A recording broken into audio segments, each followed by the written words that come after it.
Hey guys, it's Choco the Chocobo here, and in this episode I'm going to be talking to you about pushing and laning. Specifically, what is that, followed up by last hitting, what that is and how to do it, why it's important, stuff like that. Your top tower has My fallen. top tower has been destroyed. Then talking about denying and what that is, how to do that and why it's important, and then talking about towers, kind of how to manipulate them, stuff like that. So going right into it.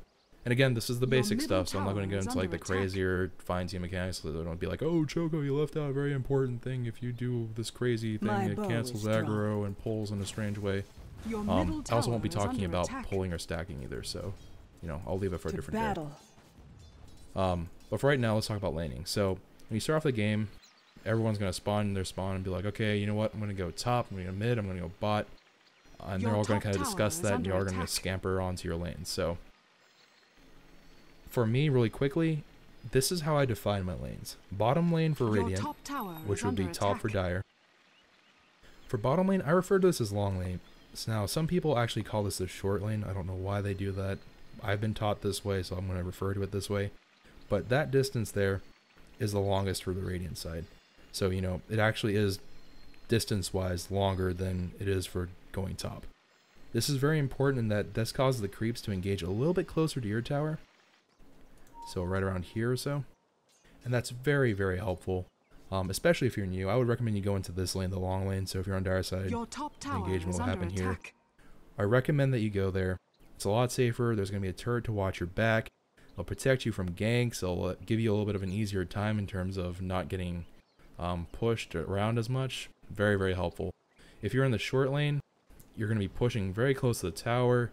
There's the entire enemy jungle to worry about that they can pop out from, especially if your map awareness isn't that great yet, or if they're an incredibly roam-heavy team. Very, very dangerous to have that as an open potential for threat.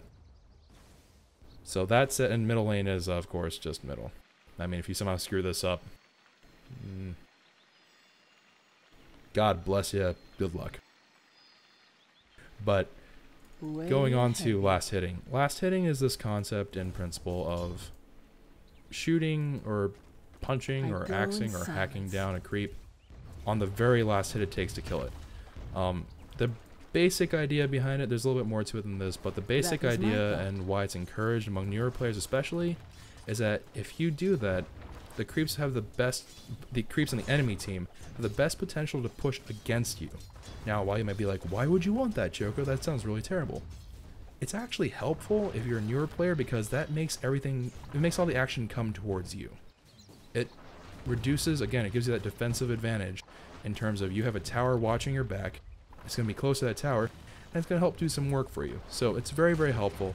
There's some downsides to it, but that's a little bit more advanced and kind of discussions for later on. So that's why you do that. By the way, if you're Thunder, that's because there's a thunderstorm and it's scary. But that's fine. Hopefully I don't have a blackout. So anyways, the last hitting is very important for that reason. So let's see. Here's a Bane. It's on passive bot, by the way, so don't be like, well, this person sucks, because it's just a silly bot and passive. So you're going to try to aim your shot here, time it, and then take that last hit. You'll get the gold for it, experience for it, obviously. And it's a very, very helpful thing to know, especially early game. Like right now, it's 29 minutes into this game because I started this game a little bit earlier. Your damage is going to be significantly lower. Granted, these creeps' health also a little bit higher, so it kind of scales. And I haven't bought any items, so that hasn't really ruined itself. But knowing your hero's damage, being very familiar with when to last hit, is very important. There are some tips and tricks to it. I'm not going to get into it now, like, animation canceling, stuff like that. But last hitting, very important mechanic. And it helps you become a little bit more aware of what your hits do, and it gives you the option to have your creeps kind of be pulled back a little bit more, reining it in and giving yourself that defensive advantage.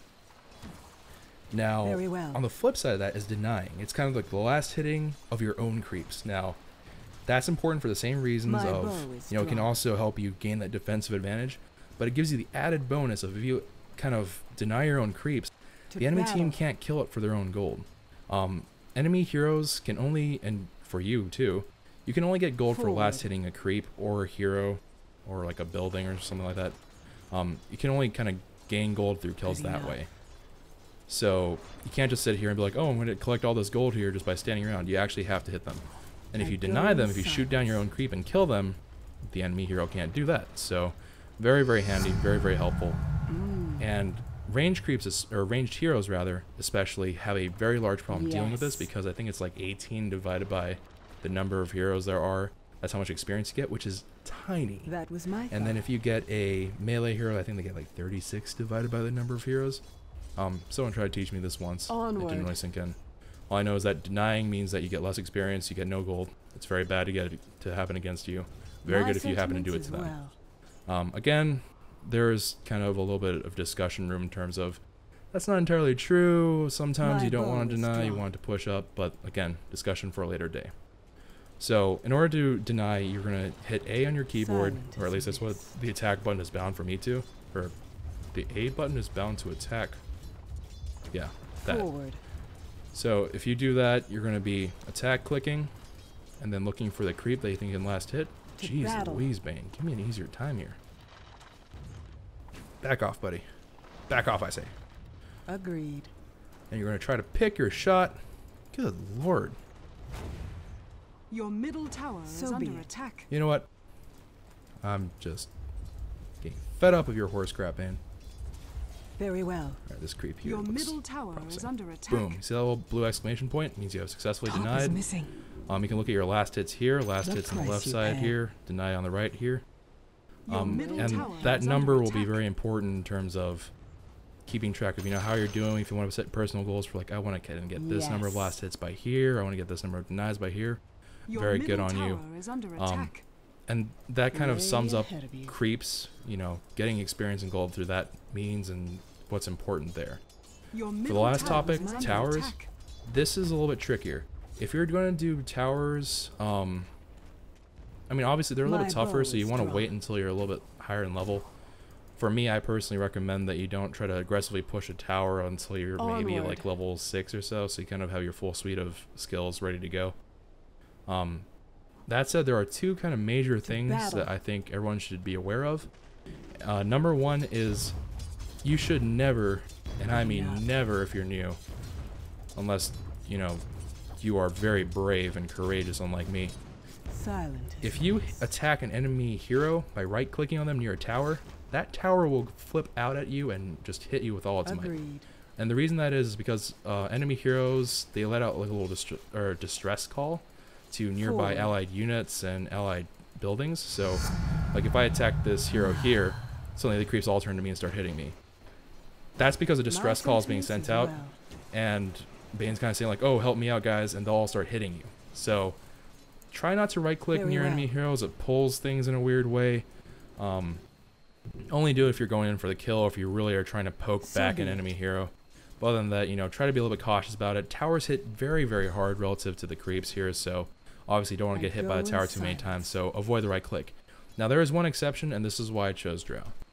You can do something called orb blocking. At least it was introduced to me as orb blocking. It might have changed, I don't know. But basically, if you have this kind of thing like Drow's frost arrows, this is true for Klinx's flame arrows, or searing arrows I think they're called, and a number of other spells / skills. You can actually toggle these, and then they kind of act as a right click, and they'll cause a tower to attack you and stuff like that. But you can also kind of manually toggle it, you know, fire it off, and that will actually count as a spell. Spells do not cause a distress signal to be sent out from an enemy hero. So you can actually kind of trick a tower or enemy creeps and say, hey, look, you know, I'm right here, but if I use it that way, I'm not going to pull any of your aggro. I'm not going to get any of these creeps attacking me, which is very, very helpful if you're poking. If it's also very helpful in terms of if you're having a long fight under an enemy tower, it keeps you a little bit safer. There are other tips and tricks, but for right now, those should be kind of sufficient understanding for how that works. And hopefully that's a good summary of what you need to do during the laning phase. If this was a very sloppily done video, I'm sorry, I'm still getting used to this. Please do let me know. I'll try to make a better version of it. But yeah, I mean, this should be it. So have a great day, guys. If you have any questions, leave it in the comments below, and you know, have a great day.